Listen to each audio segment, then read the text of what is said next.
بسم اللہ الرحمن الرحیم۔ 14ویں پارے کے آخری پاؤ سے تلاوت کی گئی۔ اللہ تعالیٰ کا فرمان، ان اللہ یأمر بالعدل والاحسان وایتاء ذی القربى وینہی عن الفحشاء والمنکر۔ بلا شبہ اللہ تعالیٰ حکم دیتا ہے عدل کرنے کا اور احسان کرنے کا اور رشتہ داروں کو خیرات و صدقات کرنے کا، اور روکتا ہے فحشاء بے حیائی کی باتوں سے اور منکرات سے۔ قرآن کریم کی یہ انتہائی جامع ترین آیت ہے، اور یہی وجہ ہے کہ اکثر جمعے کے خطبے میں نبی کریم صلی اللہ علیہ وسلم کا معمول رہا ہے کہ اللہ کے رسول صلی اللہ علیہ وسلم جمعے کے خطبے میں اس آیت کا انتخاب کیا کرتے تھے، اور بڑی جامع آیت ہے اس حیثیت سے کہ مختلف چیزوں کا اللہ نے حکم دیا ہے کہ عدل سے کام لے۔ عدل کے معنی ہے انصاف، کہ انصاف سے کام لے، زندگی میں بھی عدل پیدا کرے اور لوگوں کا معاملہ کرنے کے درمیان بھی عدل کرے۔ احسان سے کام لے۔ احسان کا مطلب یہ ہے کہ حدیث میں اس کی صراحت اور وضاحت آئی ہے کہ ہم اللہ کی عبادت اس طور پر کریں کہ ہم اللہ کو دیکھ رہے ہیں، اور اگر یہ رتبہ اور درجہ حاصل نہ ہو تو کم از کم دل میں یہ خیال کرے کہ اللہ مجھے دیکھ رہا ہے۔ اسے احسان کہا جاتا ہے۔ اور اسی طریقے سے ایک خاص اللہ نے جو حکم دیا ہے کہ ایتاء ذی القربی، اپنے رشتہ داروں کو، قریبی لوگوں کو دیا کرو، یعنی ان کا تعاون کیا کرو، ان کی مدد کیا کرو۔ اس سلسلے میں لوگوں میں بڑی کوتاہی پائی جاتی ہے۔ بعض لوگ جو دینے کا جذبہ رکھتے ہیں، تعاون کرنے کا جذبہ رکھتے ہیں، وہ یہ سوچتے ہیں کہ میں باہر دوں اور دوسروں کو دوں تو زیادہ ثواب ملے گا، حالانکہ اس کے برعکس اپنے رشتہ داروں کو ٹٹول کر دینا، رشتہ داروں میں سے جو اس کے مستحق ہے، چاہے وہ زکوٰۃ کے مستحق ہو، صدقات اور خیرات اور عطیات کے مستحق ہو، تو ان رشتہ داروں کی خبرگیری کرنا یہ زیادہ بہتر اور ثواب کا باعث ہے، اور دگنا ثواب اس میں ملتا ہے۔ ایک ثواب تو یہ کہ صدقہ اور خیرات کا ثواب ہے، اور دوسرا ثواب صلہ رحمی کا، کہ رشتہ داروں کے ساتھ صلہ رحمی کرنا چاہیے، رشتہ داری نبھانی چاہیے، تو اس کا بھی انشاءاللہ اجر مل سکتا ہے۔ اس لیے لوگ اپنوں کو دینے کی بجائے کہ بھئی اس کے رشتہ دار میں بعض مستحقین ہیں لیکن اس طرف نظر نہیں جاتی، اور دیگر افراد کو دینے کی ایک ذہن میں فکر ہوتی ہے، تو اس سے کئی گنا زیادہ فکر اپنے رشتہ داروں کو دینے سے متعلق ہونا چاہیے۔ اور قرآن کریم میں اللہ تعالیٰ نے یہ تعبیر بہت سی جگہوں پر بھی ذکر فرمائی ہے۔ من عمل صالحا من ذکر او انثی وهو مؤمن، کہ جو نیک اعمال اختیار کرے گا، چاہے وہ مردوں میں سے ہو یا عورتوں میں سے ہو، فَلَنُحْيِيَنَّهُ حَيَاةً طَيِّبَةً، اللہ تعالیٰ اس کو حیات طیبہ عطا کرے، ایک بہترین زندگی اللہ عطا فرمائے، اور پھر آخرت کا اجر تو ہے ہی، آخرت کا اسے اجر ملے گا، لیکن دنیا کی زندگی کو بھی اللہ تعالیٰ پر اطمینان بنا دے گا۔ تو معلوم یہ ہوا کہ زندگی کا پر اطمینان بننا اور زندگی کا ایک تسلی بخش بن جانا یہ اس وقت ہی ممکن ہے جبکہ انسان اپنے اندر اعمال کو اختیار کرے۔ اعمال سے مراد جو کام اللہ نے کرنے کا حکم دیا ہے، اپنے آپ کو اعمال پر کھڑا کرے، اعمال کی پابندی کرے، اور یہ اعمال کی پابندی کرنا حفاظت ایمان کا بھی ذریعہ ہوتا ہے۔ آگے اللہ نے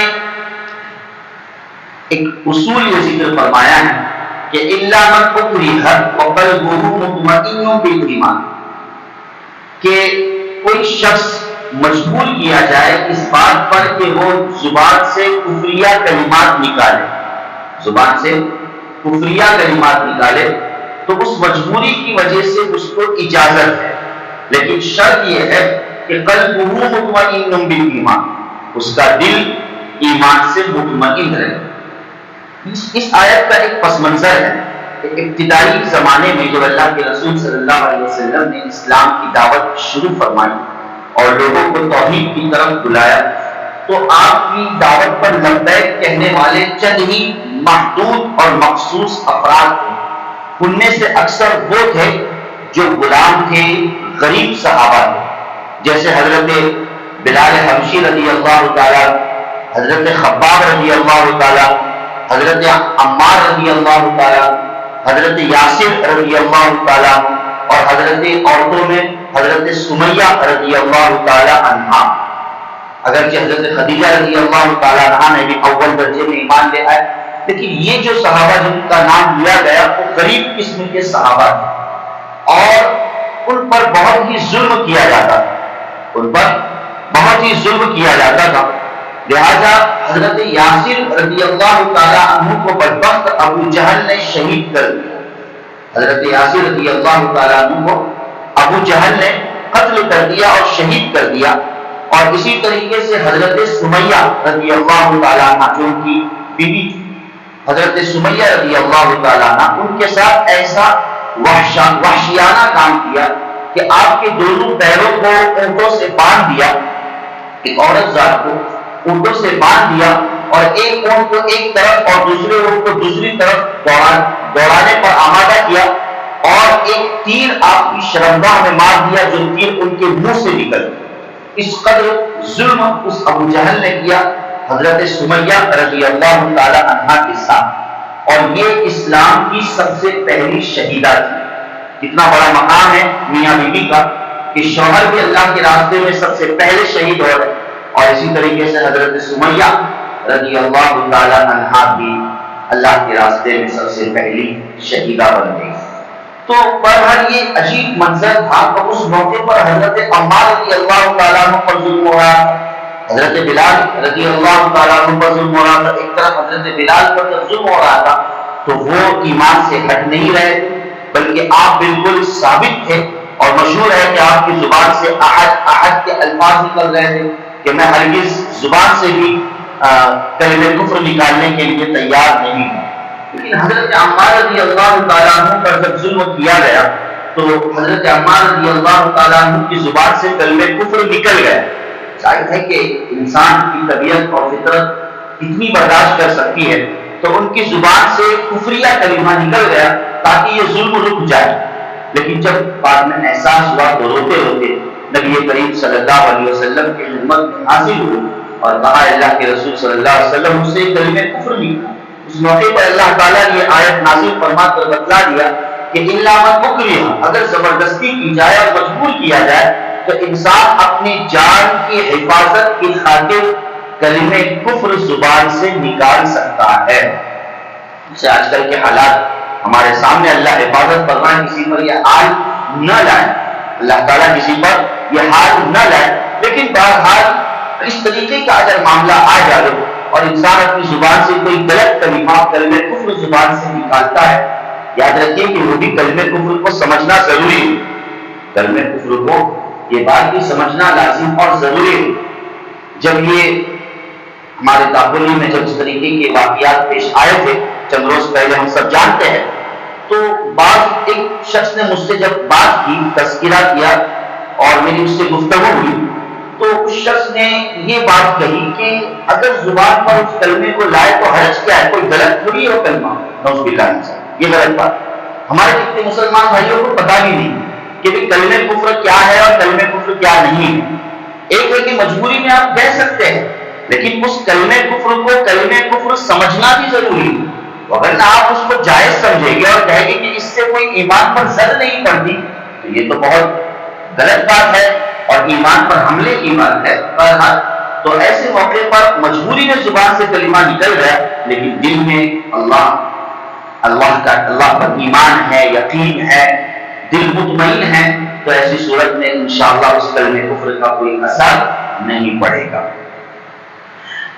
آگے اللہ تعالیٰ نے آخری رکوع میں 14ویں پارے کے حضرت ابراہیم علیہ السلام کی تعریف اور آپ کے اوصاف اور کمالات کا اللہ پاک نے تذکرہ کیا اور دعوت و تبلیغ کے اصول و ضابطے کا ذکر کیا ہے کہ ادعو الی سبیل ربک بالحکمۃ والموعظۃ الحسنۃ وجادلھم باللتی ہی احسن. 3 طریقے بیان فرمائے کہ اگر کسی کو اللہ کے راستے کی طرف بلانا ہے، اللہ کے دین کی دعوت دینی ہے، تو دین کی دعوت دینے کے بنیادی طور پر 3 اسلوب ہے اور 3 طریقے کار ہیں. سب سے پہلا طریقہ یہ ہے کہ بالحکمہ، حکمت کے ذریعے سے کسی کو دعوت دے. حکمت ایک عقل مندی کی بات ہوتی ہے، اللہ تعالیٰ کی طرف سے ایک نعمت ہوتی ہے کہ اللہ تعالیٰ اپنے بندوں کو عطا فرماتے ہیں کہ کس موقع پر کون سی بات کرنی ہے. حالات کا جائزہ لے کر، صورتحال دیکھ کر کس موقع پر کون سی بات کرنی ہے. تو یہ ایک بہت بڑی چیز ہے داعی کے لیے، اس چیز کو سیکھنا اور سمجھنا. وگرنہ کسی بھی موقع پر کوئی بھی بات کر دے تو ہو سکتا ہے آپ کا وہ بات کرنا سامنے والے کو فتنے میں اور کفر میں بھی مبتلا کروا سکتا ہے. ایک شخص غصے میں ہے، اپنے آپے سے باہر ہے، اسے خود کو کچھ سجھائی نہیں دے رہا ہے. ایسے موقع پر اگر آپ بھی اس پر سخت برس کر کوئی دین کی بات بتلانے جائیں تو ہو سکتا ہے اس غصے کی حالت میں آپ کی بات کا ہی وہ انکار کر بیٹھے جس سے قرآن اور حدیث کا انکار کرنا لازم آئے. تو آپ کی دعوت در حقیقت اس کو کفر پر آمادہ کر سکتی ہے. اس لیے صورتحال دیکھ کر، سامنے والے کی کیفیت کو سمجھ کر اس کے لیے کیا مناسب بات ہے اور کیا کلمات ہے وہ کہنا، یہ بہت بڑی حکمت کی بات ہے. اسی طریقے سے دوسرا اسلوب اور طریقہ یہ ہے والموعظۃ الحسنہ، اچھی نصیحت، میٹھی بات، کڑوی بات نہیں، بلکہ جس کی وجہ سے اس کا دل چھنی ہو جائے، بلکہ اچھے انداز سے سامنے والے کے اندر کوئی خوبی ہے تو اس کو سامنے پہلے لا کر اس کو نصیحت کرے. یہ دعوت و تبلیغ کا قرآنی اصل اسلوب بتلایا گیا ہے. وجادلھم باللتی ہی احسن، اور خوش اسلوبی کے ساتھ مباحثہ. اگر مباحثہ کرنے کی نوبت بھی آ رہی ہے، بحث کرنے کی نوبت بھی آ رہی ہے، تو بحث میں بھی ہم اپنی ذاتیت کو داخل نہ کریں بلکہ سکون اور اطمینان کے ساتھ سامنے والے سے بحث کریں اور اللہ رسول کا ڈر اور خوف اس کے دل میں پیدا کرنے کی کوشش کریں. پر آج یہ 3 اسلوب دعوت و تبلیغ سے متعلق پیش کیے گئے ہیں، اگرچہ اس سلسلے میں علماء کرام نے بڑی تفاصیل ذکر کی ہے. 15ویں پارے کی ابتدا سورہ بنی اسرائیل سے ہوتی ہے. ہم جانتے ہیں کہ اس کی پہلی آیت میں اللہ تعالیٰ نے واقع اسراء کا تذکرہ فرمایا ہے، یعنی وہ سفر اللہ کے رسول صلی اللہ علیہ وسلم کا سفر مبارک جو معراج کی ابتدا تھی کہ آپ مکہ المکرمہ سے مسجد حرام سے مسجد اقصیٰ کی طرف جو گئے ہیں، تو اس سفر کا تذکرہ اللہ تعالیٰ نے اس آیت میں فرمایا. اور پھر مسجد اقصیٰ سے جو آسمانی سفر ہوا اس کو معراج کہتے ہیں. 2 حصوں پر یہ سفر مشتمل ہے. پہلا حصہ اسراء ہے اور دوسرا حصہ معراج ہے. اور اس معراج کا واقعہ اللہ تعالیٰ نے اس کی طرف اشارہ 27ویں پارے سورۃ النجم میں اللہ پاک نے فرمایا ہے. وَكُلَّ إِنسَانٍ أَلْزَمْنَاهُ طَائِرَهُ فِي عُنُقِهِ وَنُخْرِجُ لَهُ يَوْمَ الْقِيَامَةِ كِتَابًا يَلْقَاهُ مَنشُورًا. ہم نے ہر انسان کے عمل کو اس کے گلے کا ہار بنا دیا ہے. ہم نے ہر انسان کے عمل کو اس کے گلے کا ہار بنا دیا ہے اور قیامت کے دن اس کے نام اعمال ہم اس کے سامنے رکھ دیں گے اور کہیں گے کہ اقرأ کتابک، خود اپنے نام اعمال کو پڑھ، کفی بنفسک اليوم علیک حسیبا. کہ اللہ تعالیٰ نے جیسے ہار کی مثال اس لیے دی گئی ہے کہ ہار جب انسان پہنتا ہے تو ظاہر ہے کہ وہ سب سے نمایاں چیز ہوتی ہے جو سامنے اس کو بار بار یاد دلاتی ہے. تو اسی طریقے سے انسان کے گلے میں ایک اعمال کا توق ڈالا ہوا ہے کہ ہر عمل اس کا ریکارڈ ہو رہا ہے اور ہر عمل اس کا محفوظ ہو رہا ہے. فَمَنْ يَعْمَلْ مِثْقَالَ ذَرَّةٍ خَيْرًا يَرَهُ وَذَرَّةٍ شَرًّا يَرَهُ. کہ کوئی خیر بھی باقی نہیں ہے اور کوئی شر بھی باقی نہیں ہے. ہر چیز کو ریکارڈ کیا جا رہا ہے اور جب قیامت کے دن میدان محشر میں اس کے پورے ریکارڈنگ سسٹم کو سامنے رکھ دیا جائے گا، اللہ تعالیٰ اس کے نام اعمال کو سامنے رکھ دیں گے تو وہ افسوس کرے گا اور کہے گا لا یغادر صغیرہ ولا کبیرہ الا احصاها. ایک ایسی ریکارڈنگ سسٹم تھی کہ اس نے تو نہ کوئی چھوٹی چیز کو چھوڑا نہ بڑی چیز کو چھوڑا، ہر چیز میری ظاہر ہو گئی. میں نے تو بہت چپکے سے کیا تھا، میں نے تو وہ کام دروازے کو بند کر کے بند کمرے میں اندھیرے میں میں نے وہ فلانا کام کیا تھا، لیکن وہ بھی ظاہر ہو گیا. میں نے تو ایک جانے انجانے میں چھوٹا سا کام کر دیا، وہ بھی ظاہر ہو گیا. میں نے راستے سے چلتے چلتے پتھر کو ہٹا دیا، نیکی ہے، پتھر کو ہٹا دیا، تو یہ بھی اللہ تعالیٰ نے چیز کو پیش کر دیا، کوئی چیز باقی نہیں رہے گی. یہ اللہ تعالیٰ کی طرف سے ایک ریکارڈنگ سسٹم ہے. اس لیے انسان نے ہمیشہ اپنے نام اعمال کے بارے میں غور و فکر کرنا چاہیے اور مستعد رہنا چاہیے کہ کہیں اس کا نام اعمال گناہوں سے لگا ہوا اور گناہوں سے لت پت میدان محشر میں ظاہر نہ ہو پائے. یہ سورہ بنی اسرائیل اتنی بہترین سورت ہے اور اتنی پیاری سورت ہے کہ اللہ تعالیٰ نے بہت سارے احکام بالخصوص جو حسن معاشرت کے احکام ہیں کہ کس طریقے سے ہم سوسائٹی میں رہے، کس طریقے سے ہم معاشرے میں رہے اور معاشرہ کیسا بیدار رہے، والدین کے کیا حقوق، پڑوسیوں کے کیا حقوق، رشتہ داروں کے کیا حقوق، ان ساری چیزوں کو اللہ تعالیٰ نے سورہ بنی اسرائیل میں ذکر فرمایا ہے. اور یہی مشہور آیت جو بارہا ہم سنتے ہیں کہ وَقَضَىٰ رَبُّكَ أَلَّا تَعْبُدُوا إِلَّا إِيَّاهُ وَبِالْوَالِدَيْنِ إِحْسَانًا، کہ اپنے والدین کے ساتھ حسن سلوک کرو. اللہ کی توحید کے بعد اللہ تعالیٰ نے حسن سلوک کا رتبہ اور درجہ ذکر فرمایا ہے. اور پھر صرف اتنا حکم کہہ کر، اتنی بات کہہ کر اللہ نے ختم نہیں کر دیا مضمون، بلکہ اس کو کتنے آگے اللہ تعالیٰ نے لے کر گئے اور کس انداز سے مثال کے ذریعے سے اللہ تعالیٰ نے سمجھایا کہ اِمَّا يَبْلُغَنَّ عِندَكَ الْكِبَرَ أَحَدُهُمَا أَوْ كِلَاهُمَا فَلَا تَقُل لَّهُمَا، کہ وہ جو والدین ہیں دونوں یا دونوں میں سے ایک بڑھاپے کو پہنچ جائے، یقیناً جس کے والدین بڑھاپے کی عمر تک پہنچ جائے، بڑی عمر تک پہنچ جائے اور بیٹا ان والدین کو سنبھال رہا ہے اور وہ والدین بیٹے کے پاس رہ رہے ہیں، یقین جانیے بیٹے کے لیے بہت بڑی معراج ہے اور اس بیٹے کے لیے بہت بڑی نعمت ہے کہ اس کے والدین اس کے پاس ہیں. چاہے دنیا کی کوئی دولت اس کے پاس نہ ہو، لیکن والدین اس کے پاس ہے، یقیناً اس کے لیے جنت کا سامان ہے. پھر جنت کا سامان ہے کہ نہیں؟ اسی لیے تو یہی وجہ ہے کہ بالکل عجیب قریب قریب مثال دی گئی ہے ماں باپ کی کہ ماں کے قدموں تلے جنت کہا گیا ہے. الجنت تحت اقدام الامہات، اور کما قال علیہ السلام کہ ماں کے قدموں کے نیچے جنت ہے اور جنت میں داخل ہونا ہے تو بغیر دروازے کے داخل نہیں ہو سکتے. تو کہا کہ باپ جنت کا دروازہ ہے، چاہے تو اس دروازے کی حفاظت کرے یا اس دروازے کو توڑ دے. تو بہرحال اتنا بڑا قیمتی سرمایہ ہمارے پاس اگر ہے تو ہمیں اس کی قدر کرنی چاہیے. بڑے ناقدری اولاد ہوتی ہے وہ جو اپنے والدین کو جیتے جی مار دیتے ہیں، ہے نا. اولاد کا ہونا، ماں والدین کا ہونا یہ بڑی نعمت ہے. اسی لیے نبی کریم صلی اللہ علیہ وسلم نے فرمایا، حدیث میں آتا ہے نا کہ میری تمنا یہ تھی کہ میں نماز پڑھوں، نماز کے لیے رکعت باندھوں، نیت کر لوں اور میری ماں مجھ کو آواز دے اور میں اپنی نماز کو توڑ کر اپنی ماں کی آواز پر لبیک کہوں. یہ کون کہہ رہے ہیں؟ پیارے نبی صلی اللہ علیہ وسلم کہہ رہے ہیں. یہ کتنی بڑی بات ہے کہ والدین کا ہونا یہ اللہ کی طرف سے ایک انسان کے لیے، اولاد کے لیے بہت بڑی نعمت ہے. اس لیے قرآن کریم نے بالکل آخری گستاخی کا حرف بتلا دیا. بڑی گستاخیاں چھوڑ دو، چھوٹی اور بالکل آخری گستاخی کہ شاید اس کے بعد بھی کوئی گستاخی کا کوئی درجہ باقی رہتا ہو تو قرآن نے کہا کہ وَلَا تَقُلْ لَهُمَا اُف، وَلَا تَقُلْ لَهُمَا اُف، کہ والدین کے خلاف اف تک نہ کہو. یہ عربی لفظ کے اعتبار سے بالکل آخری لفظ ہے. شاید کہ اس کے بعد کوئی ایک حرف والا کوئی لفظ ہو. عربی میں ایک حرف والا لفظ بہت کم ہے، لیکن بہت کم ہے، ورنہ اکثر 3 حرف والے حروف لفظ ہوتے ہیں اور 2 حرف والے لفظ بھی بہت کم ہے. لیکن قرآن کریم نے یہاں پر 2 حرف کو بتلا کے پیش کیا گیا ہے کہ بالکل آخری درجہ گستاخی کا ہے کہ پیشانی پر شکن بھی نہیں آنی چاہیے.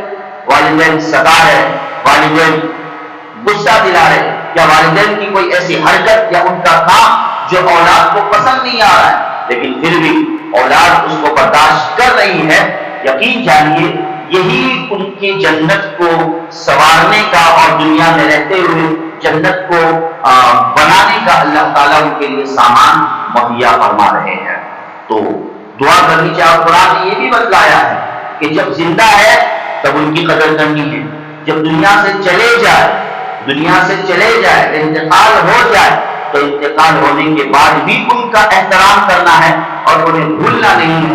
تو والدین جن کا انتقال ہو جائے تو انہیں یاد کیسے رکھے؟ تو قرآن کریم نے دعا سکھلائی ہے، چھوٹی سی دعا ہے، تو ہر نماز کے بعد ہمیں وہ دعا پڑھنی چاہیے کہ رب ارحمہما کما ربیانی صغیرا، رب ارحمہما کما ربیانی صغیرا۔ ہم نہ جانے مرتے دم تک یہ دعا پڑھتے رہے تب بھی والدین کا ادنا حق ادا نہیں کر سکتے۔ دعا کیا ہے؟ رب ارحمہما کما ربیانی صغیرا، اے ہمارے رب ان دونوں پر رحم فرما جس طریقے سے انہوں نے ہماری بچپن میں پرورش کی ہے۔ آگے ایک اصول اور قرآن کریم میں سورہ بنی اسرائیل میں اللہ تعالیٰ نے ذکر فرمایا کہ وَلَا تُبَذِّرْ تَبْذِيرًا إِنَّ الْمُبَذِّرِينَ كَانُوا إِخْوَانَ الشَّيَاطِينَ، کہ فضول خرچی نہ کرو، بلا شبہ فضول خرچی کرنے والا یہ شیطان کا بھائی ہوتا ہے۔ اب یہاں پر قرآن کریم نے تبذیر کا لفظ استعمال فرمایا ہے، اور ایک اور لفظ ہے فضول خرچی کے سلسلے میں وَلَا تُسْرِفُوا، کہ اسراف نہ کرو۔ اس کا بھی ترجمہ ہم اردو میں فضول خرچی سے کر لیتے ہیں، ان اللہ لا یحب المسرفین، کہ اللہ تعالیٰ فضول خرچی کرنے والے کو پسند نہیں فرماتا۔ بظاہر تو عامتاً تبذیر اور اسراف ایک ہی معنی میں ہم لوگ استعمال کر لیتے ہیں، فضول خرچی، لیکن عربی اعتبار سے فرق یہ ہے کہ اسراف کہتے ہیں جائز کاموں میں، اسراف کہتے ہیں کس کو؟ جائز کاموں میں حد سے زیادہ خرچ کرنا۔ کام جائز ہے، شریعت نے اجازت دی، لیکن اس میں خرچ ہم کیا کریں؟ حد سے زیادہ کریں، تو حد سے زیادہ خرچ کرنا یہ اسراف ہے۔ اور تبذیر کسے کہتے ہیں؟ ناجائز کاموں میں خرچ کرنا، تو ناجائز کاموں میں خرچ کرنا یہ تبذیر ہے، اور دونوں معیوب ہیں۔ اسراف سے بڑھ کر تبذیر کا درجہ ہے کہ تبذیر بہت ہی گھٹیا عمل ہے، اور اللہ تعالیٰ نے قرآن میں اس کی مذمت یہ فرمائی، اس طرح فرمائی کہ ان المبذرین کانوا اخوان الشیاطین، کہ فضول خرچی کرنے والے ایسی فضول خرچی ناجائز کاموں میں، غلط کاموں میں، گناہ کے کاموں میں فضول خرچی کرنے والے شیطان کے بھائی۔ لہٰذا ہم جب اپنے پیسوں کو اڑاتے ہیں نا، اپنے پیسوں کو لٹاتے ہیں نا، تو لٹاتے وقت ذرا ان آیتوں کو بھی پڑھ لیا کرے، ان آیتوں کے ترجمے کی طرف ہم نظر دوڑائے، ذہن دوڑائے کہ ہم ظاہر ہے کہ شیطان کے بھائی بننے جا رہے ہیں یا کوئی اللہ کا نیک بندہ بننے جا رہے ہیں۔ آج جب انسان کے ہاتھ میں مال آ جاتا ہے، اللہ ماشاءاللہ، وگرنہ انسان کے ہاتھ میں جب مال آ جاتا ہے تو وہ اس کو اس انداز سے لٹاتا ہے کہ وہ خود اس کا مالک ہے۔ دیکھتے ہوں کہ اللہ حفاظت فرمائے کہ ان قبائلیوں میں اور ان غلط جگہوں پر اس انداز سے وہ نوٹوں کو ایک ایک انگلی سے اس کو لٹایا جا رہا ہے، اڑایا جا رہا ہے۔ کہ فضول خرچی، یہ ایسی فضول خرچی جو گناہ اور نافرمانی کے کام میں کی جا رہی ہے، یہ تو ایک مثال ہے، اور نہ جانے ایسی کتنی مثالیں ہیں بہرحال معاشرے میں۔ تو انسان کو ہر چیز کا حساب دینا ہے۔ ایک بہتے پانی میں اگر ہم نے وضو کیا ہے اور اس پانی کا استعمال کیا ہے تو اس کا بھی ہمیں حساب دینا ہے، تو ان پیسوں کا کیا اللہ کے حضور ہمیں حساب نہیں دینا ہے؟ اس کا انسان نے خیال رکھنا چاہیے۔ آگے 15ویں پارے کا آخری حصہ یعنی آدھا حصہ ہم جانتے ہیں کہ عظیم شان سورت پر مشتمل ہے، سورۃ الکہف، جو الحمدللہ اکثر جمعے میں پابندی سے پڑھی جاتی ہے اور اس کی اپنی ایک مستقل فضیلت ہے۔ اور اس سورۃ الکہف کے اندر اللہ تعالیٰ نے مختلف واقعات کا تذکرہ کیا ہے۔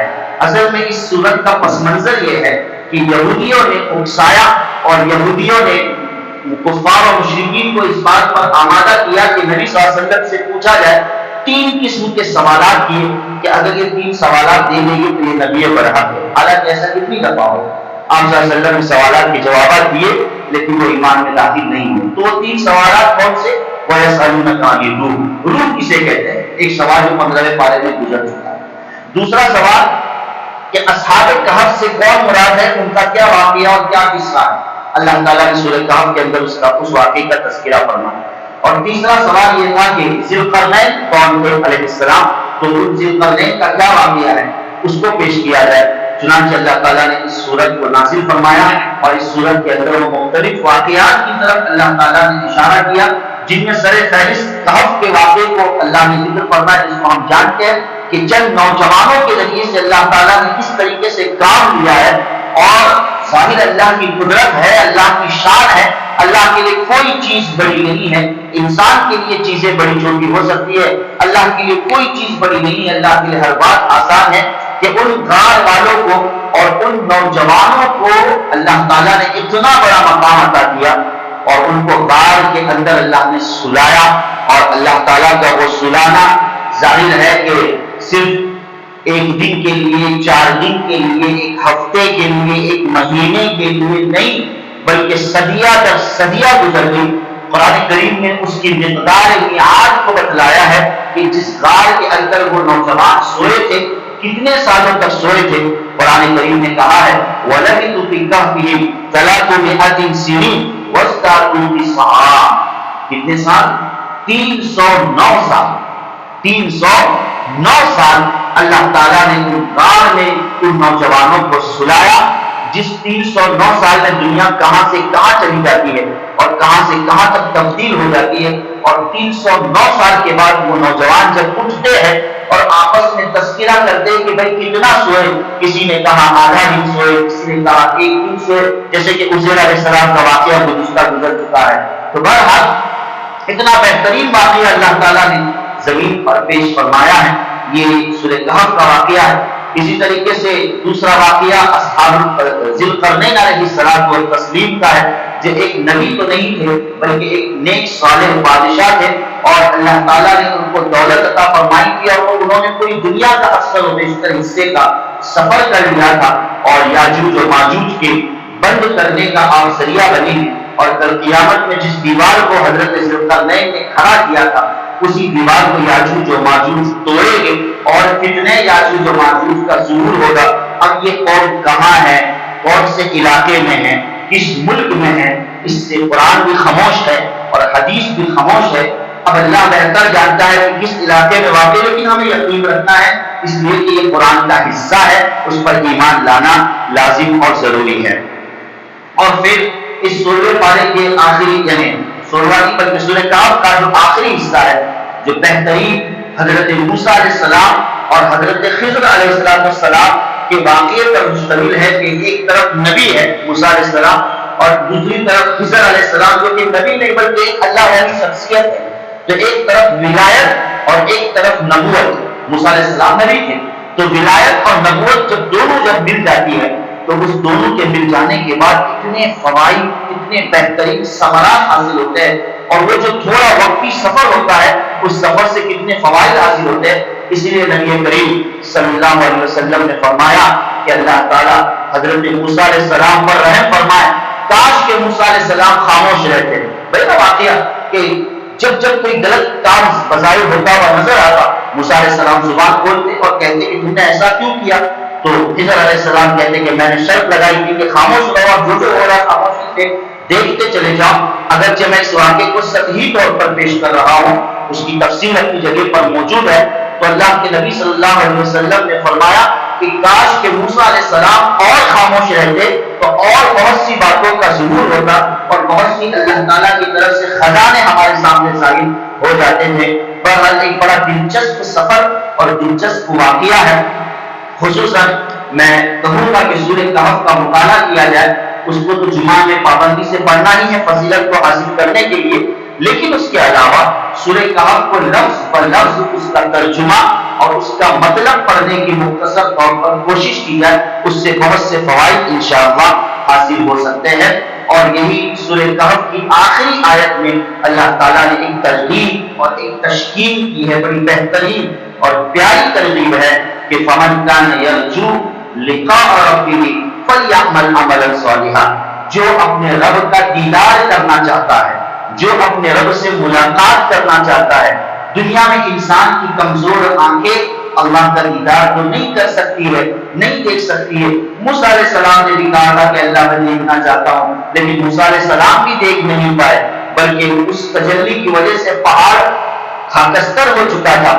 تو بہرحال دنیا کی کمزور آنکھیں کہ اللہ کا دیدار نہیں کر سکتی، لیکن اللہ تعالیٰ جنت میں وہ آنکھیں نصیب فرمائیں گے، اور وہ ان آنکھوں کے اندر بصیرت اور بصارت عطا فرمائیں گے کہ بندہ بآسانی اللہ تعالیٰ کا دیدار کر لے گا۔ یہ ہمارا یقین ہے۔ اور جب جنت میں اللہ کا دیدار کرے گا تو جنت کی ساری نعمتیں ہیج ہو جائے گی، کمتر ہو جائے گی اللہ کے دیدار کے مقابلے میں، اللہ کے دیدار کے سامنے۔ اس سلسلے میں احادیث میں تفاصیل موجود ہے، پڑھیے مشکوٰۃ شریف اور وہ سنن کی کتابیں جس میں نبی کریم صلی اللہ علیہ وسلم نے دیدار پر مشتمل احادیث کا ذکر فرمایا ہے۔ تو قرآن یہ بتلاتا ہے، قرآن کریم یہ بتلاتا ہے کہ فمن کان یرجو، جو دیدار کرنا چاہتا ہے تو وہ دو کام کرے۔ دنیا میں کتنے کام کرے؟ دو کام۔ اپنی زندگی کو اعمال پر لے آئے، فلیعمل عملا صالحا، اپنی زندگی کو اعمال پر لے آئے۔ کوئی عمل ہمارا زندگی میں شریعت کے خلاف نہ ہو، عین شریعت کے مطابق ہو۔ اور دوسرا اہم کام یہ ہے کہ ولا یشرک بعبادت ربہ احدا، اپنے رب کے ساتھ کسی کو شریک نہ کرے، زندگی میں ادنا سا بھی شرک نہ آنے دے، نہ اصل شرک کرے نہ مشابہ شرک کرے، بلکہ اپنی زندگی کو توحید پر گزارنے کی فکر اور کوشش کرے۔ یہ دو اعمال ایسے ہیں، دو عمل ایسے ہیں کہ اس کی وجہ سے جنت میں انشاءاللہ اللہ کا دیدار نصیب ہوگا۔ اللہ ہم تمام کے لیے دیدار نصیب فرمائے اور قرآن کریم کو صحیح سمجھنے کی توفیق نصیب فرمائے۔ آمین یا رب العالمین۔ وآخر دعوانا